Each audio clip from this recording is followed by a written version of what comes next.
USA! USA! Et bah ça y est, c'est plié.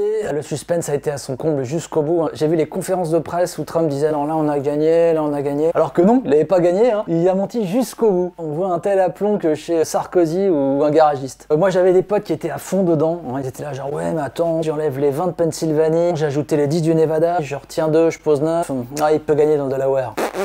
Moi j'étais genre comme Laurent Romeshko où chiffre les lettres. Je faisais semblant de suivre Renard. Hein? Ouais, bah ouais. Ouais, la compte est bon, ouais.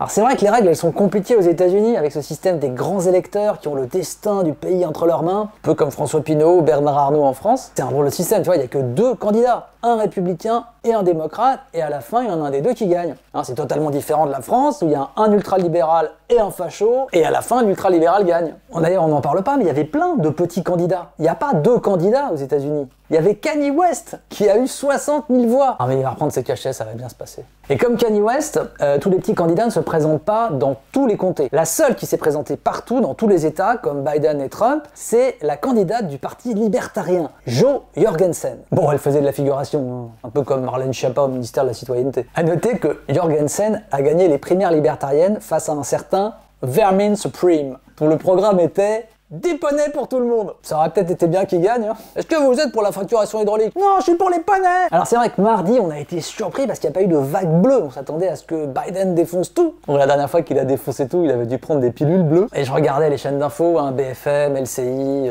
MC News. Tous les experts de plateau, ils suivent en fait ce que disent les instituts de sondage américains, qui sont trompés. C'est Stevie Wonder qui indique le chemin à Andrea Bocelli. I'm free. Prochaine à droite.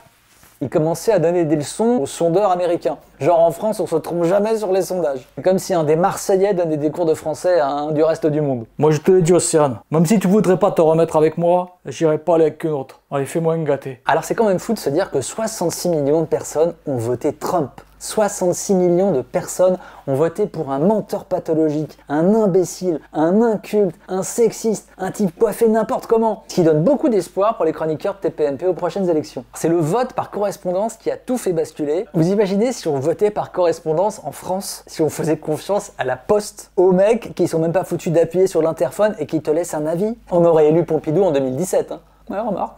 D'ailleurs, en parlant de mort, dans une des élections locales, ils ont élu un mort. Le mec venait de mourir du Covid. Ils sont forts les Américains. En France, on fait voter les morts. Là-bas, ils les élisent. Alors, qu'est-ce que ça va changer d'avoir Biden? Honnêtement, Alors oui, évidemment, il s'est placé la France sur une carte. Mais bon, il pense probablement que la capitale, c'est Berlin. Ouais, remarque. En fait, on espère tous que le mec va reprendre là où Obama s'est arrêté. Obama, il s'était surtout arrêté de soutenir les Syriens. Mais bon.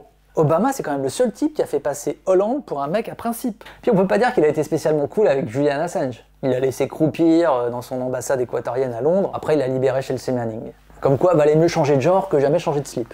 Alors oui, il va revenir dans le traité de Paris, il va sûrement renégocier avec l'Iran. Ça reste un Américain. C'est pas comme s'il allait arrêter les traités de libre-échange débiles ou d'espionner ses alliés. Un micro dans une baguette, sérieusement. Et puis arrêtez de déguiser vos agents de la CIA en mime. Et puis, le bilan de Trump, au moins le mec il a déclenché aucune guerre pendant son mandat. Il n'y a pas beaucoup de présidents américains qui peuvent en dire autant. Hein. Bon, après, c'est peut-être juste parce qu'il n'arrivait pas à dire le nom des pays qu'il voulait attaquer. Stan. Évidemment, Trump nous laisse des juges ultra-conservateurs et 2 représentants au Congrès qui croient au complot QAnon.